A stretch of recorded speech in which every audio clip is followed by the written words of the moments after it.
Hi friends, आमी सोमास cooking चैनेले आपनादेर सबाइके स्वागत। आज आमी आपनादेर मात्र 1 कप आटा और एकटी डिम दिए खूबई मजार नास्ता बानिये देखाबो। हाथे मात्र 10 मिनट टाइम निये आपनारा एई नास्ताटी बानिये निते पारेन।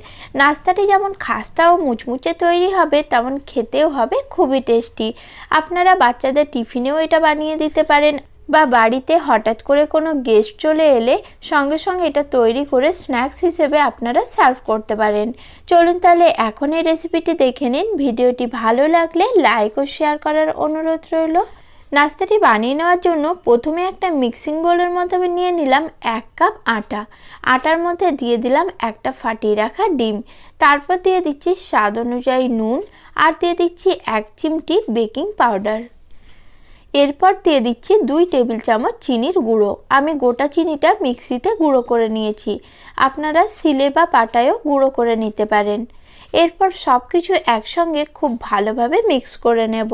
আগে সমস্ত উপকরণ আটার সাথে ভালো করে মিক্স করে নিতে হবে, তারপর পরিমাণ বুঝে অল্প অল্প জল দিয়ে ডোটা মেখে নিতে হবে। আমি খুবই সামান্য পরিমাণ এখানে জল নিয়েছি, আমার এখানে 2 চামচ মতো জল লেগেছে। এরপর আমি ডোটা খুব ভালোভাবে মেখে নিচ্ছি। ডোটা দেখুন এখন একটু চিটচিটে তৈরি হয়েছে, হাতে লেগে যাচ্ছে, তাই খুবই অল্প পরিমাণ আটা, শুকনো আটা আমি এখানে একটু দিয়ে দিলাম। এরপর ডোটা আবারও খুব ভালোভাবে মেখে নেব। এইভাবে ডোটা তৈরি করে নিলে ডোটা খুব সুন্দরভাবে তৈরি করা যাবে আর হাতে লেগে যাবে না। এরপর ডোয়ের ওপরে অল্প একটু আমি সাদা তেল লাগিয়ে নিলাম। তেলটাও এখন ডোয়ের ওপরে একটু ভালো করে মিশিয়ে নিচ্ছি। তারপরে এই ডোটাকে আমি 10 মিনিটের জন্য রেস্টে রেখে দেব, যাতে ডোটা পুরোপুরি সেট হয়ে যায়। 10 মিনিট পর ফিরে এলাম। এখন ডোটা আরেকবার খুব ভালোভাবে থেসে নিচ্ছি আর এখন ডোটা পুরোপুরি সেট হয়ে গেছে। এখন এই ডোটার থেকে আমি 3টে বড় বড় লেচি কেটে নিলাম।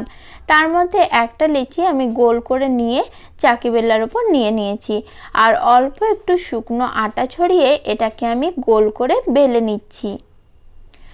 গোল করে বেলে নেওয়ার পর এইভাবে আমি রুটিটা ভাঁজ করে নিলাম। ভাঁজ করে এখন আরেকবার এইভাবে বেলে নেব। বেলা হয়ে গেলে আমি রুটিটাকে আর একটিবার ভাঁজ করে নেব।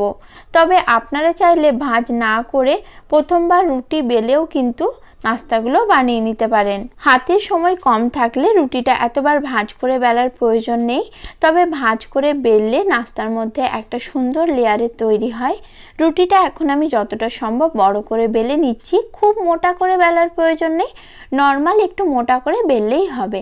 তারপর নিয়েছি আমি একটি কুকি কাটার দিয়ে এইভাবে একটু ডিজাইন করে আমি নাস্তাগুলো কেটে নিচ্ছি। তবে আপনাদের হাতের কাছে যদি কুকি কাটার না থাকে তাহলে কোনো গ্লাসের মুখ অথবা কোনো কৌটোর ঢাকনা দিয়েও আপনারা গোল গোল করে নাস্তাগুলো কেটে নিতে পারেন, অথবা চাইলে অন্য যে কোনো ডিজাইন আপনারা এখানে করতে পারেন। এখন আমি এই নাস্তার যে বাড়তি অংশটা সেটা তুলে নিলাম, তারপর নাস্তাগুলো একটা প্লেটের ওপর তুলে নিচ্ছি আর এইভাবে আরও কিছু নাস্তা আমি বানিয়ে রেডি করে নেব। তারপর এগুলো ভাজতে চলে যাব। ভাজার জন্য কড়াইতে আমি তেল গরম হতে দিয়েছি আর তেলটা খুব বেশি গরম করা যাবে না। তেলটা উষ্ণ গরম করার পরেই নাস্তাগুলো তেলের মধ্যে দিয়ে দিতে হবে, তাহলেই দেখবেন নাস্তাগুলো আস্তে আস্তে খুব সুন্দরভাবে ফুলতে শুরু করেছে। নাস্তার এক সাইডটা ফুলতে শুরু করেছে, এখন আমি অপর সাইডটা এইভাবে উল্টে নিচ্ছি। আপনারা যদি তেলটা খুব বেশি গরম করে নেন তাহলে নাস্তাটা তেলে দেওয়ার সঙ্গে সঙ্গে নাস্তাটা লাল হয়ে যাবে, কিন্তু নাস্তাটা সুন্দরভাবে ফুলবে না আর খাস্তা হবে না। তাই হাতে একটু সময় নিয়ে কম আঁচে নাস্তাগুলো ভেজে নিতে হবে। নাস্তাগুলো উল্টে পাল্টে আমি একটু হালকা লালচে করে ভেজে নিচ্ছি। নাস্তাগুলো আমি লালচে করে ভেজে নিয়েছি আর দেখুন দেখতে কতটা সুন্দর লাগছে। একই রকম ভাবে বাকি নাস্তাগুলো আমি ভেজে নেব। এই নাস্তাগুলো আপনারা 1 সপ্তাহ পর্যন্ত বানিয়ে রেখে খেতে পারেন। আর যারা ডিম খাওয়া পছন্দ করেন না তারা ডিমের পরিবর্তে আটাতে 4 টেবিল চামচ সাদা তেল দিয়ে দেবেন, তাহলেই হবে। একই রকম ভাবে সবকটা নাস্তা আমার ভাজা হয়ে গেছে। আশা করি আজকের আমার এই রেসিপি আপনাদের ভালো লেগেছে। নমস্কার বন্ধুরা, সকলেই ভালো ও সুস্থ থাকবেন।